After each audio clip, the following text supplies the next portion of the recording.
the Father, and the Son, and the Holy Ghost. Amen. Very dear faithful, we first of all want to commend and thank you for coming today. Most of you from a great distance, from Canada, New York, Minnesota, Pennsylvania, Seattle, Washington, Colorado, Texas. I'm sure I'm forgetting a couple. And of course, our dear friends from St. Mary's, thank you so much for coming today. What a consolation to the Sacred Heart of Jesus and to the Immaculate Heart of Mary. To see so many souls make so many sacrifices in coming today. To come to Calvary. For that is what the Mass is. We go to Mass as if we are going to Calvary.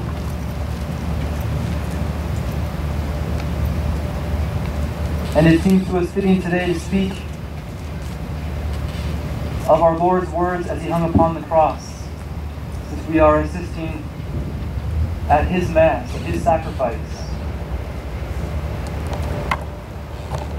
Who is going to offer the Mass today? Our Lord Jesus Christ. Of course, you will see the priests up here on the altar, but you must see Christ in them.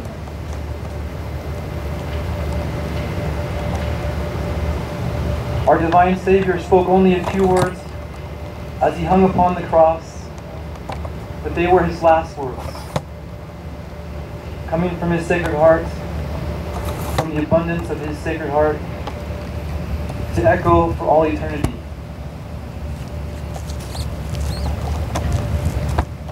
Father, forgive them, for they know not what they do. In the beginning of His public life, Jesus preached on a mountain, the Mount of Beatitudes.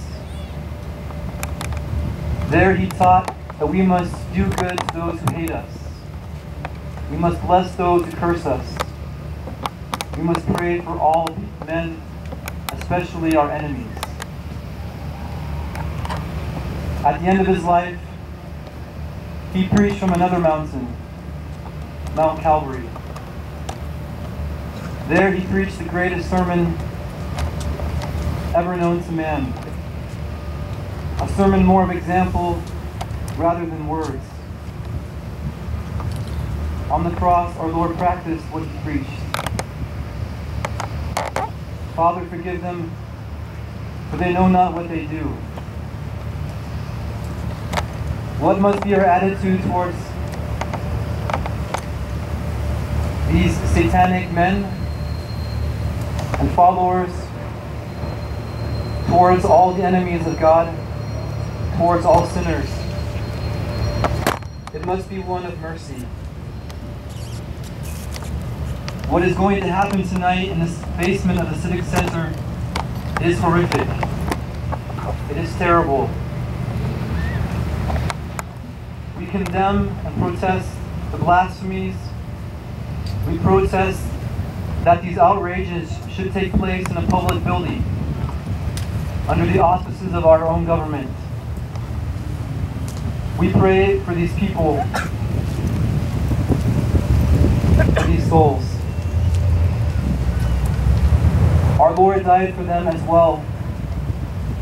He wants them to be eternally happy with Him in heaven.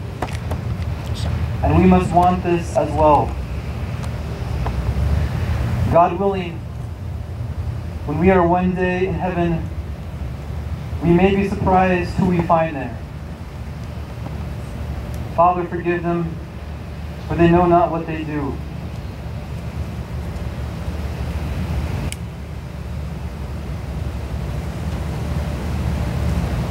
Our Lord also, on the cross, spoke this one word, which is so simple and yet so powerful. Sitio. I thirst. In 1928, The Holy Father, Pius XI, wrote an encyclical entitled Miserentissimus Redemptor on reparation to the Sacred Heart of Jesus. Not even 3 years after his encyclical Quas Primas on the rights of Christ the King, the honor due to Christ the King, the Pope reminds us that we must consecrate ourselves to our King, to the Sacred Heart. But he reminds us that after consecration must follow reparation.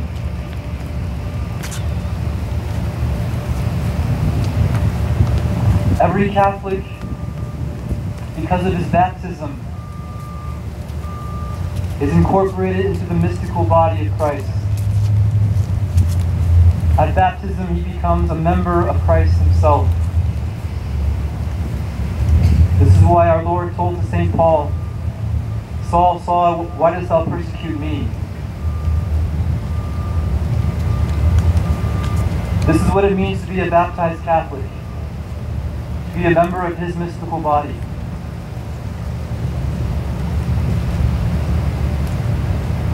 And just as the Mass is a continuation of our Lord's sacrifice on earth, just as the priest is a continuation of our Lord's priesthood on earth, so also every Christian soul, every Catholic,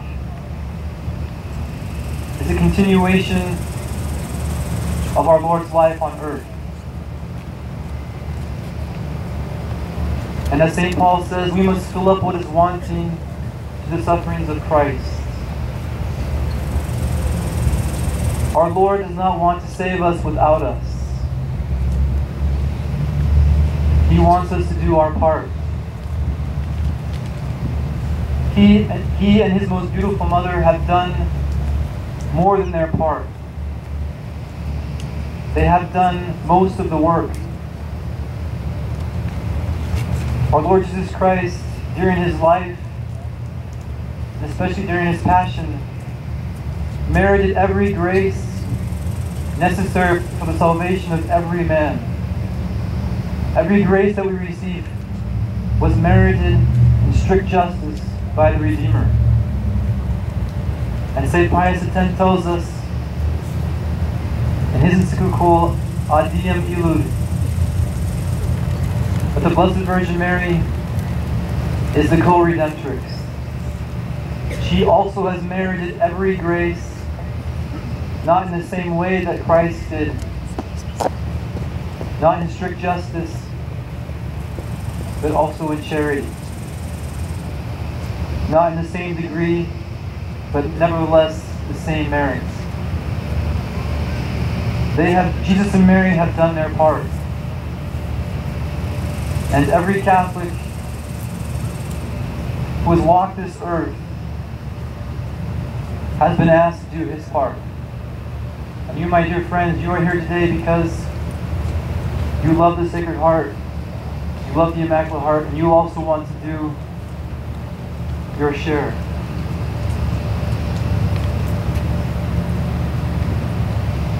Pius XI also continues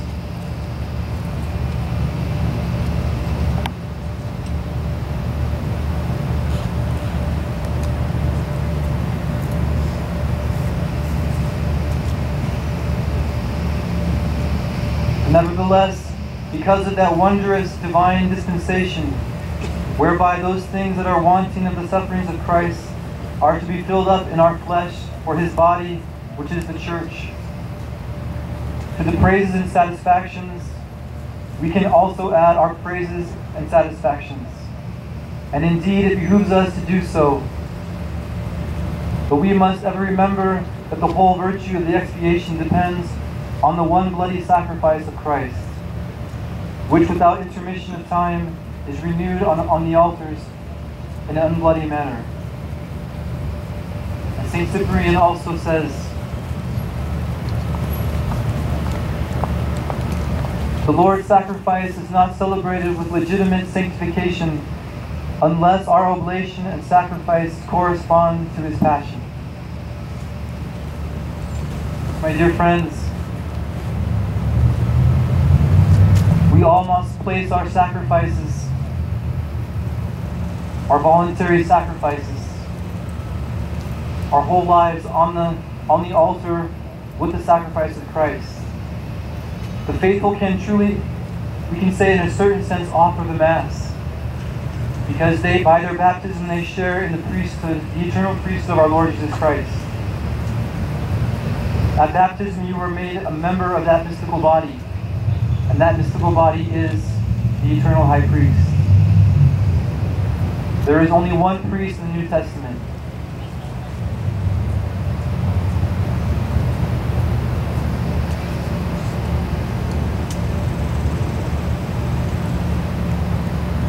And the other beautiful words which our Lord spoke on the cross, Father, into thy hands I commend my spirit, is also a beautiful lesson for every Christian soul. Certainly we must follow what the popes have said. We must make our own voluntary sacrifices. We must make holy hours as the Sacred Heart asked St. Margaret Mary Alacoque. It is good to do the five first Saturdays and the 9 first Fridays. But the saints remind us that the greatest penance, the most important penance which our Lord is asking for, is love, is that charity. Love is the greatest penance. Charity is the greatest mortification.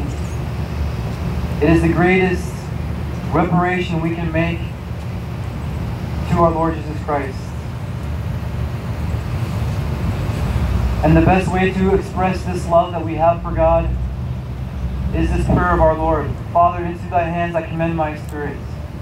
That we abandon ourselves in all the details of our lives, all of the crosses which God sends to us, that he is asking us to share in his passion. That way we may share in his glory. We must abandon ourselves to God's will, to his good pleasure, to generously carry our cross, to do our part. If there is one word which summarizes the life of the Christian, it is this word patience, the spirit of sacrifice.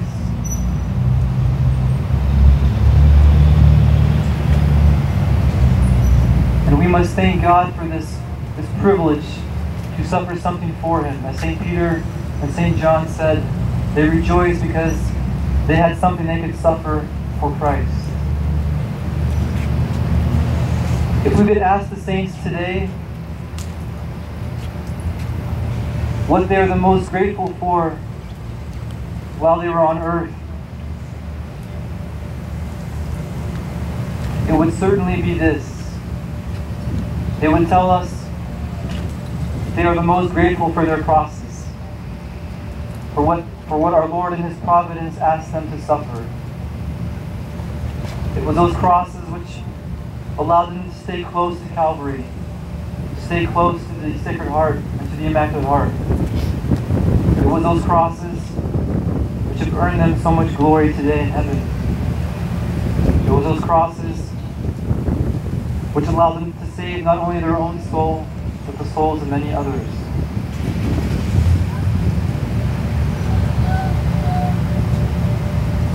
And the last words we will contemplate today, as our Divine Redeemer hung upon the cross,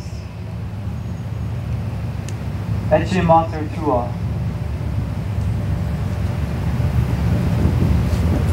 What a fitting way how we begin our Rosary Crusade today. This crusade which Bishop Fillet has asked for. This crusade which will prepare us for the centenary of Our Lady's apparitions at Fatima. What a beautiful way, my dear faithful, for you to begin this Rosary Crusade. You all woke up early this morning. You had to pack up the van, the children. Many of you drive hours away to attend this Mass in the heat. Yes, there are many sacrifices we can already put on our Rosary Crusade sheets. What a beautiful way to start this enormously important intention. Our times are enormous. And what an honor for us, my dear friends. What an honor for us to be a part of this chapter in the history of our Holy Mother, the Church. What an honor to be able to make sacrifices, to pray rosaries for the Mother of God in these last times. This is an honor that we want to thank God for, and to make sure that we do our best to earn that honor.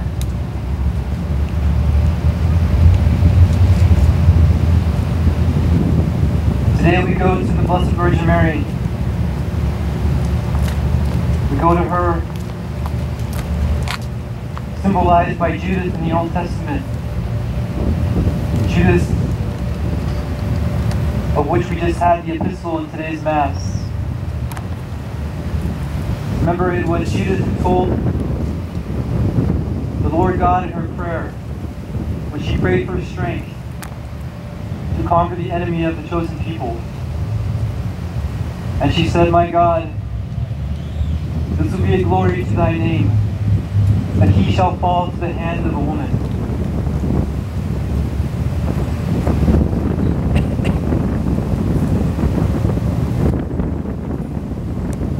Today's battle continues.